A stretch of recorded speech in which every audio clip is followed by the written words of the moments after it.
Le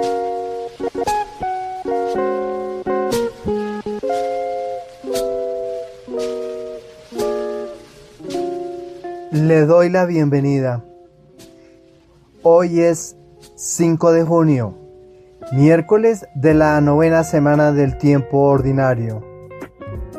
La Iglesia en Colombia puede celebrar la feria correspondiente al día o suplicamos la intercesión en la memoria obligatoria de San Bonifacio, obispo y mártir. San Bonifacio, su nombre de nacimiento Winfrid, nace en Crediton, Devon, Reino de Wessex, Inglaterra. Nace en el año 675 después de Cristo. Su nombre original y datos sobre su familia no son muy conocidos, pero se sabe que provenía de una familia noble anglosajona. Y desde joven, Winfrid mostró un gran interés por la vida religiosa y la educación. A pesar de la oposición inicial de su padre, ingresó en el monasterio de Exeter y más tarde en el monasterio de Nursling. Recibió una formación rigurosa y se distinguió por su erudición y piedad.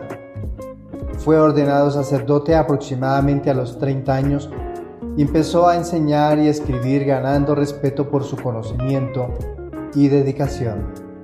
En el año 716, Winfrid viajó a Frisia para evangelizar, pero la misión no tuvo éxito debido a la guerra entre los frisones y los francos. Regresó a Inglaterra, pero su deseo de misionar no disminuyó. En el año 718 viajó a Roma y recibió el nombre de Bonifacio del Papa Gregorio II, quien lo envió a evangelizar en Germania. San Bonifacio se dedicó incansablemente a la evangelización en Germania, donde enfrentó muchos desafíos, incluidos peligros físicos y oposición pagana.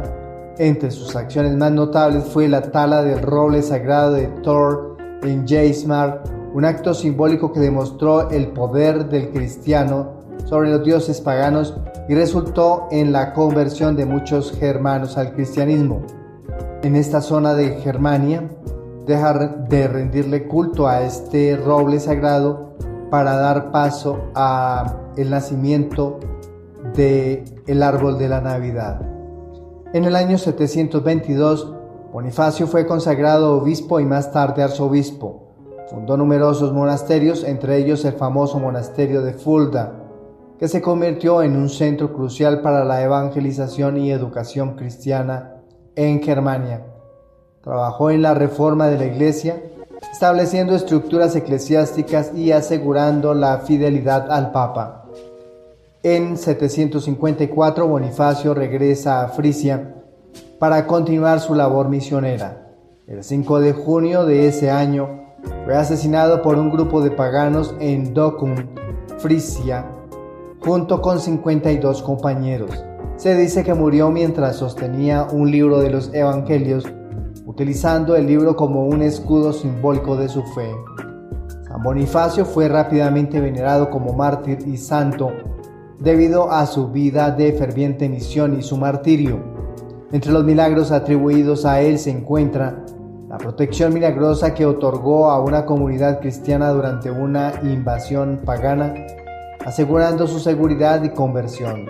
Su culto se extendió rápidamente por toda Europa y sus reliquias fueron trasladadas a Fulda, donde se convirtieron en un importante lugar de peregrinación. Por eso, hoy, 5 de junio, pidamos a San Bonifacio para que nos ayude a vivir con la misma valentía y fe que demostró en su vida, que nos guíe en nuestros esfuerzos por evangelizar y defender nuestra fe, enfrentando los desafíos con coraje y devoción. San Bonifacio, ruega por nosotros y fortalécenos en nuestra misión cristiana. Amén. Le invito a disponer su oído, la mente y el corazón para proclamar el Evangelio que se nos propone en la liturgia de este día. Les proclamo la buena noticia de nuestro Señor Jesucristo según San Marcos, capítulo 12, versículos desde el 18 hasta el 27. En aquel tiempo se acercaron a Jesús unos saduceos, de los que dicen que no hay resurrección, y le preguntaron: Maestro, Moisés nos dejó escrito: si a uno se le muere su hermano dejando mujer, pero no hijos, cásese con la viuda y dé descendencia a su hermano. Pues bien, había 7 hermanos. El primero se casó y murió sin hijos. El segundo se casó con la viuda y murió también sin hijos. Lo mismo el tercero, y ninguno de los 7 dejó hijos. Por último murió la mujer. Cuando llegue la resurrección y vuelvan a la vida, ¿de cuál de ellos será mujer? Porque los 7 han estado casados con ella. Jesús les respondió: estáis equivocados, porque no entendéis la Escritura ni el poder de Dios. Cuando resuciten, ni los hombres ni las mujeres se casarán. Serán como ángeles del cielo. Y a propósito de que los muertos resucitan, ¿no habéis leído en el libro de Moisés, en el episodio de la zarza, lo que le dijo Dios? Yo soy el Dios de Abraham, el Dios de Isaac, el Dios de Jacob. No es Dios de muertos, sino de vivos. Estáis muy equivocados. Palabra del Señor. Nuestra reflexión para el día de hoy. En nuestra primera lectura nos dan la oportunidad por estos días de acercarnos a la carta que le escribe el apóstol San Pablo a un discípulo suyo, Timoteo. El texto que vamos a reflexionar hoy es la segunda carta que le escribe a Timoteo, en el capítulo 1, versículos del 1 al 3 y del 6 hasta el 12. ¿Quién fue Timoteo? Fue hijo de madre judía y padre griego. Está redactado en el libro de los Hechos de los Apóstoles en su capítulo 6, versículo 1. Originario de la ciudad de Listra, su madre se llamó Eunice y su abuela Loida. Estos datos los encontramos en esta segunda carta que estamos leyendo en el capítulo 1, versículo que no está consignado en el texto que hemos leído ahí, versículo 5. Timoteo viene de la palabra griega que significa el que honra a Dios. Timoteus. Timo, estimar, Teus o Teo, Dios.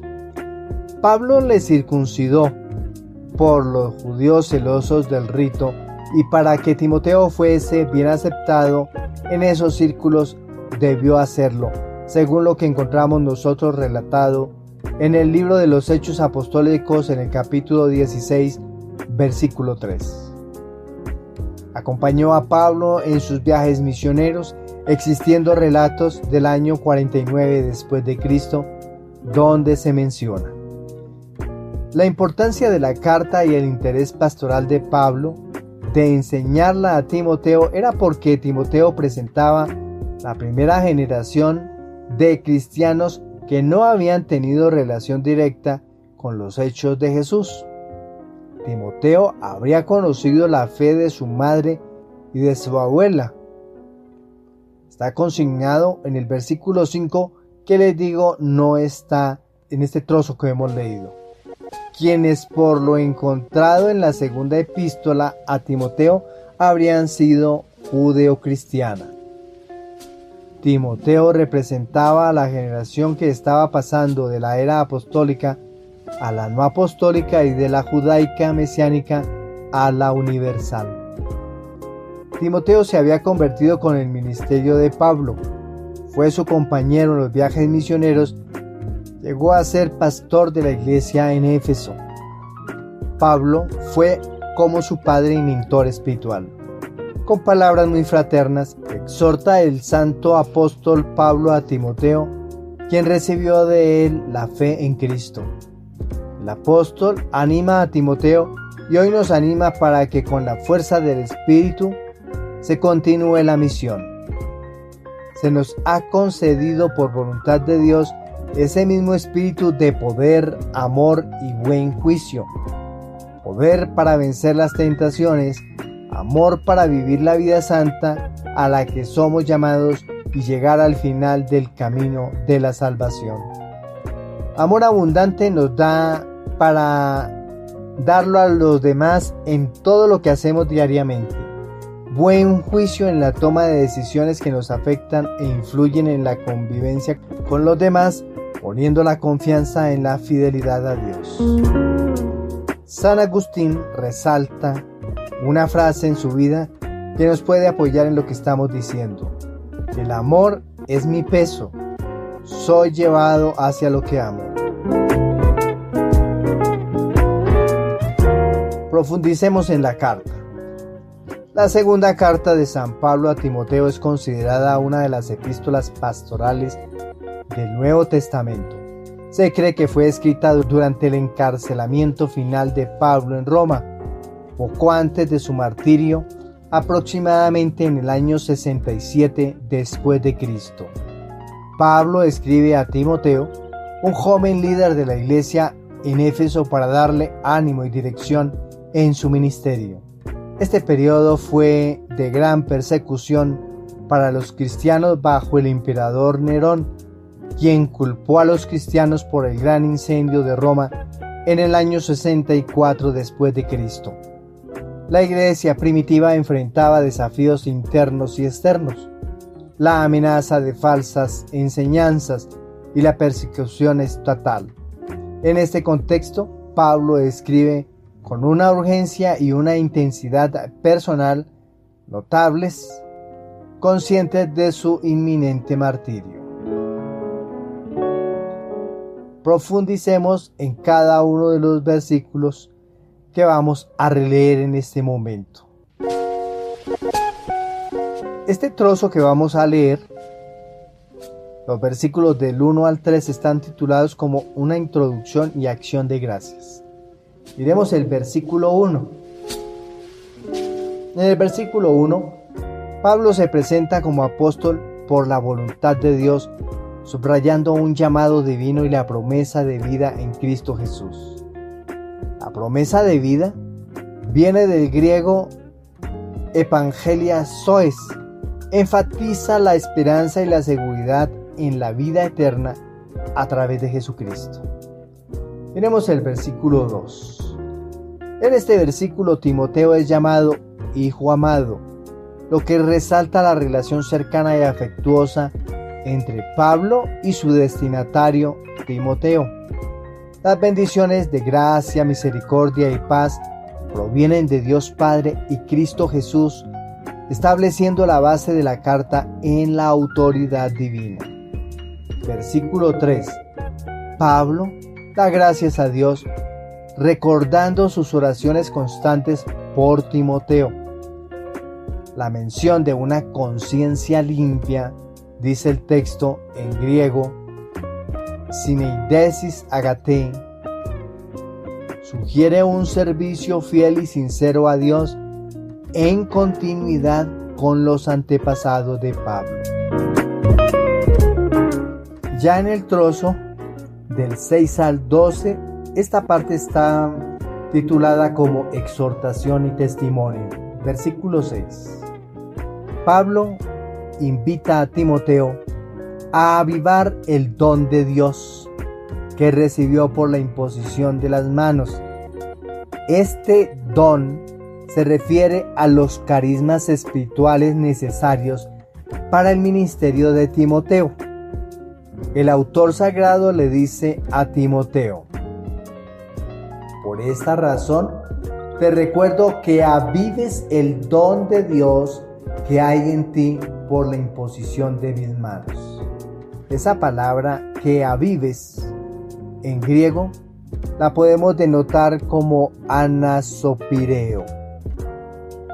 ¿Qué va a consistir en eso? Avivar, animar el don de Dios. que se vuelva a ver, que se descubra, ponerlo en funcionamiento. Versículo 7.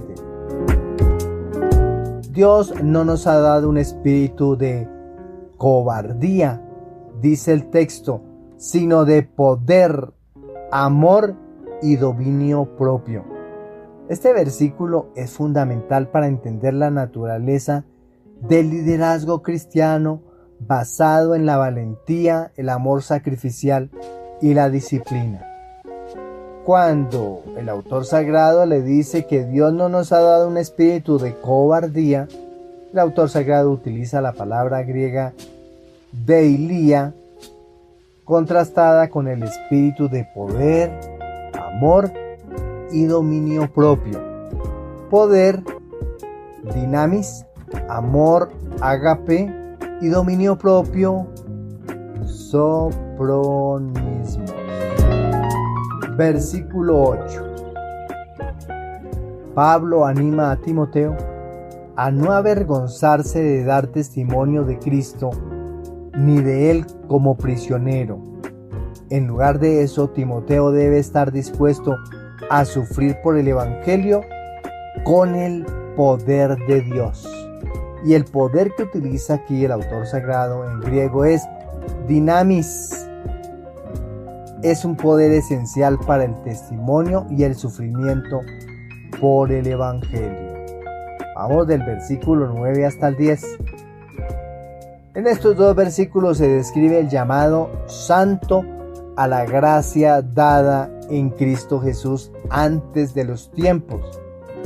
La manifestación de esta gracia a través de la aparición de Cristo Jesús, quien abolió la muerte y reveló la vida eterna, resalta el núcleo del mensaje cristiano.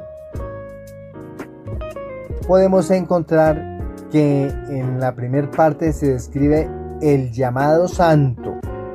Ese llamado santo es como una invitación a integrarse a la comunidad. Utiliza el autor sagrado dos palabras griegas, klesis, agia, llamado santo refiriéndose al propósito divino en Cristo. Versículo 11. Pablo reafirma su rol como predicador, apóstol y maestro, subrayando su misión y la autoridad con la que habla. Cuando Pablo reafirma su rol como 1 predicador, 2 apóstol y 3 maestro, lo traduce el autor sagrado como Kyrix, apóstolos y didáscalos, subrayando su misión y la autoridad con la que habla. Versículo 12. A pesar del sufrimiento, Pablo no se avergüenza porque confía en Dios, quien es capaz de guardar su depósito hasta el final. Esta confianza en la fidelidad y poder de Dios es central para la perseverancia. ¿Quién es capaz de guardar su depósito? El autor sagrado utiliza la palabra griega parateke, hasta el día final.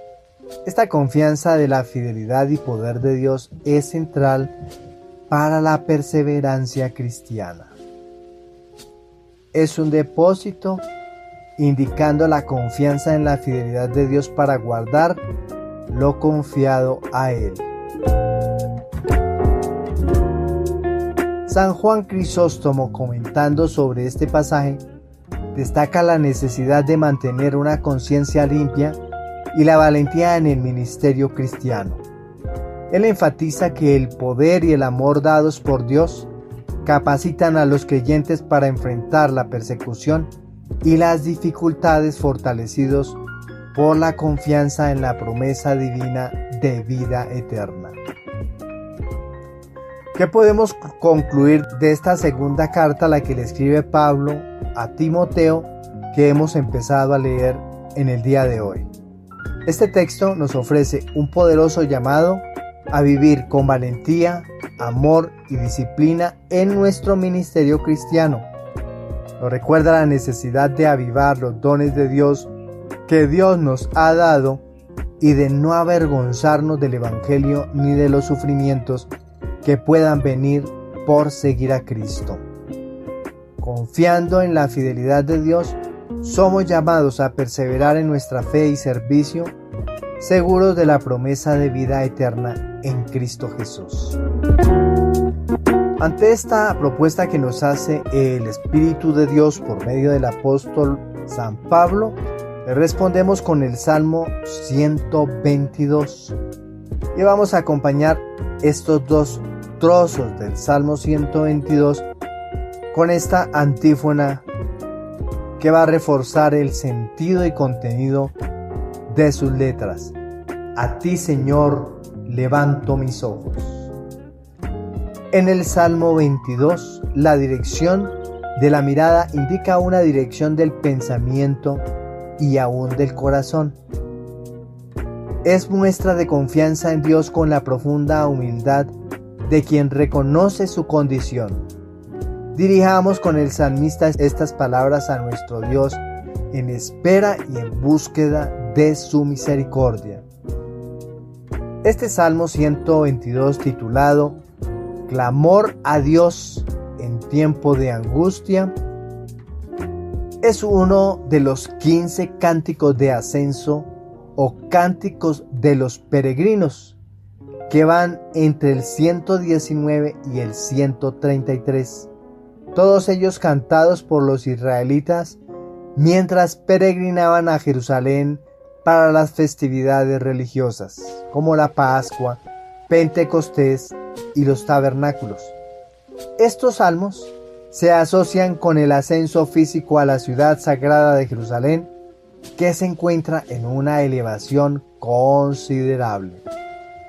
El contexto histórico exacto del Salmo 122 no se conoce con certeza, pero se ubica generalmente en un periodo de gran aflicción y opresión para el pueblo de Israel.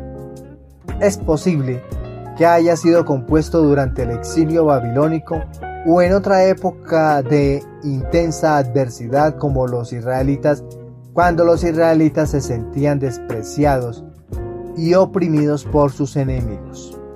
Vamos a profundizar un poco más en cada uno de los versículos que nos propone el Salmo de hoy. Versículo 1. A ti levanto mis ojos, a ti que habitas en el cielo. El salmista comienza con una expresión de dependencia y esperanza en Dios, levantando sus ojos hacia el cielo, donde reside Dios. Esta acción de levantar los ojos simboliza buscar ayuda y refugio en el Señor, reconociendo su soberanía y poder. El autor sagrado aquí utiliza una palabra clave. A ti que habitas en el cielo. La palabra cielo, Shamaín. Esta palabra enfatiza la trascendencia de Dios y su dominio sobre todo lo creado. Versículo 2. Como los ojos de los siervos miran a la mano de sus señores, como los ojos de la sierva a la mano de su señora. El autor sagrado usa una analogía poderosa para describir su actitud de dependencia y espera. Así como los siervos y siervas miran atentamente a las manos de sus amos para recibir instrucciones y provisiones, los israelitas miran al Señor con expectativa y necesidad. Esta imagen refleja humildad y total dependencia de la providencia divina. Versículo 2. Del 2 vamos a ver la parte B, C y D. Así miran nuestros ojos al Señor nuestro Dios hasta que se apiade de nosotros. La segunda parte del versículo 2 concluye la comparación reafirmando que los fieles esperan pacientemente la misericordia y compasión del Señor. Esta expectativa de misericordia hasta que se apiade de nosotros, utiliza la palabra hebrea rajamín. Implica confianza en la bondad y la disposición de Dios para intervenir y ayudar a su pueblo en tiempos de angustia.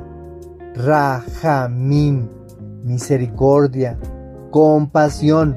Esta palabra enfatiza la solicitud afectuosa y la profunda empatía de Dios hacia su pueblo. El Salmo 122 surge de un contexto de opresión y desprecio. Los israelitas, enfrentados a la hostilidad y el desprecio de sus enemigos, expresan un sufrimiento y su dependencia absoluta en la intervención divina. Este clamor refleja la confianza en que Dios, aunque exaltado y soberano, es atento y compasivo con los afligidos. El salmo que hemos proclamado nos enseña sobre la importancia de la humildad y la dependencia en Dios durante tiempos de necesidad. Los creyentes son llamados a levantar sus ojos al Señor, reconociendo su necesidad de su intervención misericordiosa. Este salmo, el 122, también subraya la paciencia y la esperanza, esperando en la misericordia divina con una actitud de fe y sumisión. En el mundo de hoy, este salmo nos invita a confiar en Dios en medio de nuestras luchas y desafíos. Nos recuerda que aunque enfrentemos desprecio y adversidad, podemos levantar nuestros ojos al Señor y esperar su intervención compasiva y poderosa. Al convertir este salmo en oración, asintiendo y sintiendo el dolor del hombre, Dios empieza a actuar y a cambiar todas las tristezas en alegría. ¿Por qué? Porque nuestros reclamos se convierten en oración y Dios empieza a obrar justicia. El Salmo 122 lo podemos concluir de la siguiente manera: un hermosísimo canto de dependencia y esperanza en Dios, apropiado tanto en los tiempos antiguos como para nuestras circunstancias modernas. A través de su lenguaje poético y sus poderosas imágenes, este salmo nos enseña a buscar la misericordia de Dios con confianza y humildad, sabiendo que Él es fiel para responder a nuestros clamores de angustia. La propuesta del Evangelio. Qué difícil es para el hombre comprender cuánta distancia hay entre las cosas de este mundo y las del reino de Dios. Hoy hemos proclamado el Evangelio de San Marcos en su capítulo 12, versículos del 18 hasta el 27, con el cuestionamiento de la ley del levirato, con el fin de dar de sentencia y el reino de los cielos. El Señor nos muestra cómo en el día de la resurrección todos seremos hijos de Dios. Por lo tanto, hermanos, con el poder del Espíritu Santo debemos trabajar por tener el Espíritu que da vida para vivir en este mundo disfrutando de nuestras familias, para instaurar el reino el día de nuestro final. Continúa el ministerio de Jesús en Jerusalén. El relato que nos propone el evangelista este día tiene que ver con el matrimonio y la situación que nos aportó el libro de Tobías en el Antiguo Testamento para exponer que Yahvé es un Dios de vivos respecto de la resurrección. Por tal razón, el discurso se desarrolla entre los saduceos. Los saduceos es como un grupo muy opuesto a los fariseos. Los fariseos es un grupo muy conocido en las Sagradas Escrituras, Es un grupo de judíos muy piadosos, celosos de las Sagradas Escrituras, y ellos a cabalidad quieren cumplir punto y coma de la letra. Jesús los estimaba por esa situación. Lo que golpea la mente de Jesús con los fariseos es que ellos, que se esfuerzan por cumplir la letra, tienen un ojo abierto mirando quién no la está cumpliendo, quién no la está observando, para señalarlos, criticarlos y judicializarlos. Eso es lo que molesta a Jesús, y por eso los llama hipócritas. Los fariseos, entre sus creencias, creen en la resurrección, creen en la existencia de los ángeles, de los espíritus, en la existencia de una nueva vida, de que hay vida después de esta vida. Por ende, creen en la resurrección. Mientras tanto, los saduceos son otro grupo más prestantes. Incluso hacían parte del Senado, del Congreso israelita, un grupo menos numeroso porque eran un grupo de los más adinerados. Contrario a los fariseos, no creían en la resurrección de los muertos, no creían en la existencia del alma, que nosotros tuviésemos un alma por dentro, no creían en ello. No creían en la existencia de almas ni de espíritus. Incluso creían en que esta vida se terminaba y todo caducaba ahí. De ellos estamos hablando, los saduceos. Hoy, en pleno siglo XXI, alguna de las sectas mundiales habla del matrimonio como sacramento eterno. Vayan ustedes imaginándose quién puede ser, de quién estamos hablando. En donde deben mantener fidelidad las parejas y deben mantener alianza incluso hasta después de la muerte, pues en la resurrección de los muertos la familia y el vínculo continuará en la eternidad. Pues para la Iglesia Católica el sacramento se mantiene vigente mientras los contrayentes estén vivos. Muerto alguno de los desposados, la alianza se rompe, quedando tan solo un vínculo afectivo. Después de la muerte física de todos, haremos parte de la familia de Dios que hemos adquirido por el sacramento del bautismo, en donde seremos todos hijos de Dios y los demás hermanos en Jesucristo. Viviremos eternamente y para siempre resucitados con el resucitado. Nuestro Dios y su poder entonces solo son y fluyen en la medida que vivimos resucitados, sabedores de su verdad y haciendo parte de su proyecto de construcción de un mundo de salvados para salvar a los atribulados con quienes convivimos. Profundicemos en el texto. El Evangelio de Marcos, escrito alrededor del año 70 después de Cristo, es el más breve de los 4 evangelios canónicos y se centra en la actividad de Jesús más que en sus enseñanzas prolongadas. El relato que hoy hemos proclamado de San Marcos en el capítulo 12, versículos del 18 al 27, ocurre en la última semana de la vida de Jesús, mientras él enseña en Jerusalén y enfrenta diversas preguntas y desafíos de los líderes religiosos. Los saduceos, un grupo judío que no creía en la resurrección, plantea a Jesús una pregunta diseñada para ridiculizar la idea de la resurrección. Utilizan la ley del levirato, que está consignado en el libro del Deuteronomio en el capítulo 25, versículos del 5 hasta el 6, para construir un caso que ellos consideran absurdo. Jesús responde de manera que expone su falta de comprensión tanto de las Escrituras como del poder de Dios. Miremos el versículo 24. Jesús destaca dos errores de los saduceos: no conocer las Escrituras ni el poder de Dios.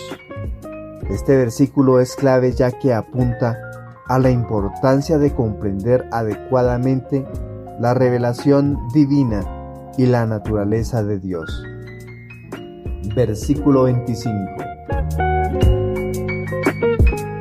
Jesús explica que en la resurrección de las relaciones humanas,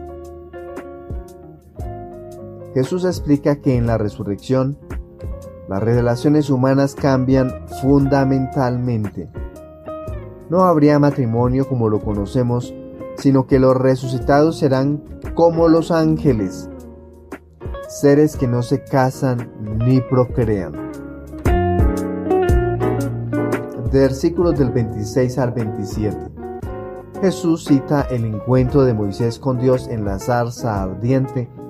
Está relatado en el libro del Éxodo en su capítulo 3, versículo 6, subrayando que Dios se refiere a sí mismo como el Dios de los patriarcas, implicando que ellos aún viven en su presencia. Así Dios es un Dios de vivos, no de muertos. El pasaje enseña sobre la realidad de la resurrección y la vida eterna. Jesús corrige la visión limitada de los saduceos, destacando que la vida después de la resurrección es diferente de la vida terrenal. Esta enseñanza nos invita a una comprensión más profunda de la naturaleza de Dios y de nuestra esperanza en la vida eterna. San Agustín, en sus escritos, enfatiza la realidad de la resurrección y la transformación de nuestras relaciones en el estado eterno. Él subraya que nuestra esperanza en la resurrección debe influir en cómo vivimos nuestras vidas presentes, con la certeza de que Dios es el Dios de vivos y de la vida eterna. Concluimos del relato del Evangelio que hemos proclamado en este día. Este Evangelio nos desafía a ampliar nuestra comprensión de la resurrección y la vida eterna. Nos recuerda que la vida en el cielo trasciende las relaciones terrenales y que nuestra fe debe estar arraigada en el conocimiento de las Escrituras y el poder de Dios. Estamos entonces llamados a reconocer que la vida eterna no se mide por el tiempo humano, sino por la infinita misericordia y el poder de Dios. Para todos un feliz día. El Señor nos siga colmando de su alegría, como también de su bendición. Felicidades.